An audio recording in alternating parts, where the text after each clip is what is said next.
Hello guys, and welcome back. Today I have a wonderful game. This is a game between Vasily Smyslov and Lajos Portisch. I apologize if I'm saying the name incorrectly, but this game was played in 1984 in the Netherlands.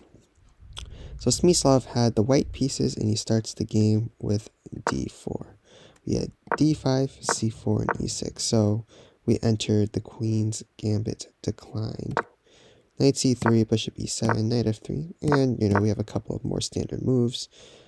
Castles, rook c1, h6, putting the question to the bishop. Smyslov retreats, and now b6. So, common problem in the queen's gambit declined is how you're going to develop this light square bishop. With this pawn on e6, you're not going to have any ideas of bringing this bishop out. So a common idea is you might bring the bishop to b7 or bring the bishop to a6, and then the bishop becomes more useful. Perhaps maybe you might be able to exchange with this light square bishop later on. But anyways, we have c takes d5, knight takes d5, knight takes, pawn takes, and we have a bunch of exchanges before Smyslov plays g3. Rook e8, bishop g2, bishop a6. So now this bishop is very nice. It's in the game, and now it's putting pressure on the e2 pawn. Okay, we have e3, c5, and now queen a4. So up to this point, both sides have done pretty well. It's about equal. No side has any real advantage at this point. And what's really interesting about this game is that, for most of this game at least, neither side was winning. In fact, both sides were pretty much in a drawn position, more or less. But it was simply one mistake, and that simply changed the whole course of the game. So we have queen a4, putting a little bit of pressure on this bishop, putting a little bit of pressure on this rook. We have rook to c8, so simply moving out of the way and guarding the c5 pawn. Knight to e5, because knights are really nice on e5, and this is just a very nice advanced knight. We're making it a little bit more difficult for this knight to develop. We're just taking more squares away from black. Queen e6, and now rook to c3. So rook c3, it's kind of multi-purpose one. Maybe in the future you might have a second rook come over here. So maybe in the future, possibly, if white manages to castle or move the king out of the way, we might have this very nice open c file for an attack. Two, we add a little bit more defense to this e3 pawn. We have maybe the flexibility of rook to a3. In general, the rook is just much better on c3 than on c1. And on top of that, we have the added bonus that if this file were to ever open, this rook would be defended. Whereas on c1, it wasn't defended by anything. On c3, at least it's defended by this pawn on b2. So, okay. Rook to d8. Lajos Portisch, he's just simply defending the d5 pawn. We have h4, gaining kingside space. Queen d6, and now e3. So, again, nothing much happens. This is a relatively equal position. White has a slight advantage, but it's not necessarily going to lead to a win. So we had queen e7, and now h5. So now Smyslov takes a little bit more space. He's taking this g6 square away, maybe a potential rook lift at some point. And really, another thing that h5 does which is very annoying, is that let's say black were to play f6. Now f6 is just a horrible move, but it's even made worse by the fact you have this pawn in here. So if, let's say, black were to say, okay, f6, never play f6 because this just weakens all the squares. Well, you have knight g6, and then with this pawn in h5, it's just nicely guarding this knight, and white's going to be winning. So, okay. After h5, we simply have bishop b7, guarding the c6 square. And now, white finally castles. Knight to a6, so we're developing our knight into the game. rook on A, or rook on F to C1. Now we're putting very nice pressure on the C5 pawn. Knight to C7, and now B4. And this is the critical position. Black only has one move to maintain the equality of the position. Now, what is that move? Well, it's a pretty wacky move, and what gets wackier is the analysis after that move. So, okay, what is the move? Well, in the game, Lajos Portisch played c4, and this is a move that we can see other people playing. I mean, you're like, okay, I can see myself playing this. This move makes sense at first. You know, you're blocking the c file, so it's like, okay, what are you gonna do with this rook? But it turns out that c4 doesn't actually stop the rook's activity. Vasily Smyslov just takes the pawn, and it just turns out that this diagonal from the g2 bishop to the b7 bishop is just very, very powerful.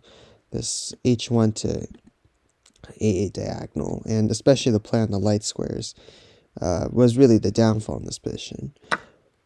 So what did Lajos Portisch need to play instead of c4? He needed to play the move b5. And what's even crazier is, okay, let's say Smyslov just retreats the queen. Then now you play c4. And the idea now is you don't have this sacrifice because we just take here and we'll be completely fine. And on top of that, these rooks are kind of stupid. You know, you give a very nice pass pawn. So in general, black should be winning. So in this position, what white needs to play is rook takes c5, sacrificing the queen. And this is a very crazy. So this is all computer, by the way. So these are the best moves. So we're going to have to take the queen on a4 because you need to be up a queen, and black's up a queen, you know. But then we have rook takes c7, queen e6, rook takes b7. So the compensation for being down a queen is that you have this very nice rook on the 7th rank. So let's see, rook on a to c8, rook to c5, queen f5. Either queen f5 or a5. We'll go with queen f5. And now this knight to c6 is crazy. So now you can play knight to c6. You can play rook takes f7. You can play bishop f3. And the computer says this is equal. This is miraculously a draw somehow. But of course, we didn't see that. What we saw was c4, and as I said earlier, Smyslov just takes it for the aforementioned reason of the diagonal. We have pawn takes, and now bishop takes.